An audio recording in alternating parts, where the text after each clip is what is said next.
Perairan laut. Perairan laut adalah kumpulan air asin yang menutupi sekitar 70% permukaan bumi. Laut memiliki peran penting bagi kehidupan karena menjadi habitat berbagai makhluk hidup. Jalur transportasi sumber pangan serta memengaruhi iklim dan cuaca di bumi. Klasifikasi laut berdasarkan kedalaman. Yang pertama adalah zona litoral. Daerah antara pasang dan surut, saat pasang akan tertutup air dan saat surut menjadi daratan. Contohnya ada di gambar di samping kiri. Yang kedua adalah zona neritik. Laut dangkal hingga sekitar 200 meter. Cahaya matahari masih dapat masuk sehingga banyak tumbuhan dan hewan laut bisa di zona ini. Contohnya ada di gambar samping kiri. Yang ketiga adalah zona batial. Kedalaman sekitar 150 sampai 1800 meter. Cahaya matahari mulai berkurang sehingga hanya sedikit organisme yang dapat hidup. Contohnya ada di gambar samping kiri. Dan terakhir adalah zona abisal. Laut sangat dalam, lebih dari 1800 meter. Suhu sangat dingin, tekanan tinggi, dan tidak ada cahaya matahari. Contohnya ada di gambar samping kiri.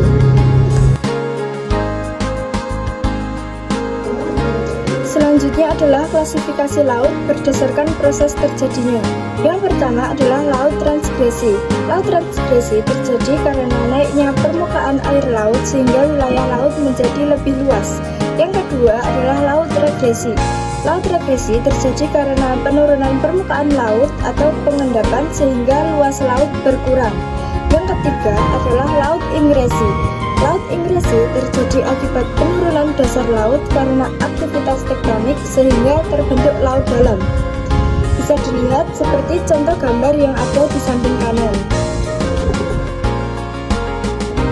Selanjutnya, klasifikasi laut berdasarkan letaknya. Yang pertama, laut tepi. Laut yang berada di tepi benua dan terpisah dari samudra luas oleh gugusan pulau, contohnya Laut Jepang dan Teluk Benggala. Yang kedua adalah laut tengah. Laut yang terletak di antara dua benua atau lebih dan masih terhubung dengan samudra. Contohnya Laut Tengah dan Laut Kariba.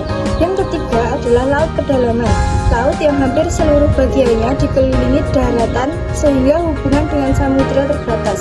Contohnya Laut Kaspia dan Laut Hitam. Bisa dilihat seperti contoh gambar yang ada di atas. Morfologi dasar laut. Morfologi dasar laut adalah bentuk atau relief permukaan dasar yang terbentuk akibat proses alam dan aktivitas tektonik bumi. Bentuk morfologi dasar laut. Paparan benua. Dasar laut dangkal yang berada di tepi benua dengan kedalaman kurang dari 200 meter.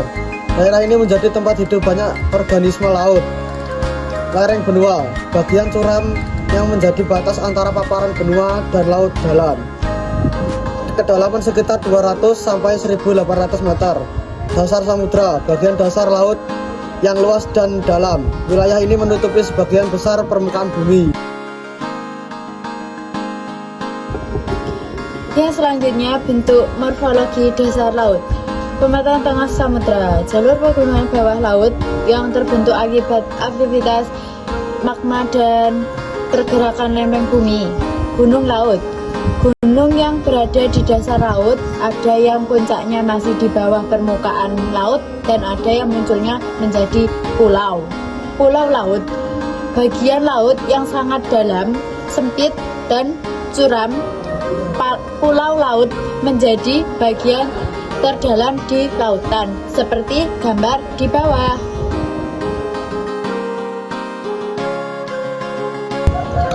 Gerakan air laut. Gerakan air laut adalah perpindahan atau pergerakan massa air laut yang dipengaruhi oleh berbagai faktor seperti angin, gravitasi bumi dan matahari, perbedaan suhu, serta perbedaan tekanan air laut. Gerakan air laut berperan penting dalam menjaga keseimbangan ekosistem laut dan mempengaruhi kondisi cuaca. Jenis gerakan air laut. Yang pertama ada gelombang laut, yaitu gerakan naik turun permukaan air laut yang umumnya disebabkan oleh hembusan angin.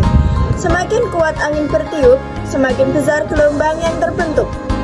Yang kedua ada arus laut, yaitu perpindahan massa air laut dari satu tempat ke tempat lain secara teratur. Arus laut dipengaruhi oleh angin, perbedaan suhu, dan perbedaan kadar garam air laut.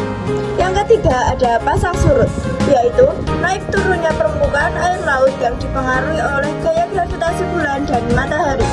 Pasang surut biasanya terjadi 2 kali pasang dan 2 kali surut dalam sehari. Contohnya bisa dilihat pada gambar di samping kiri.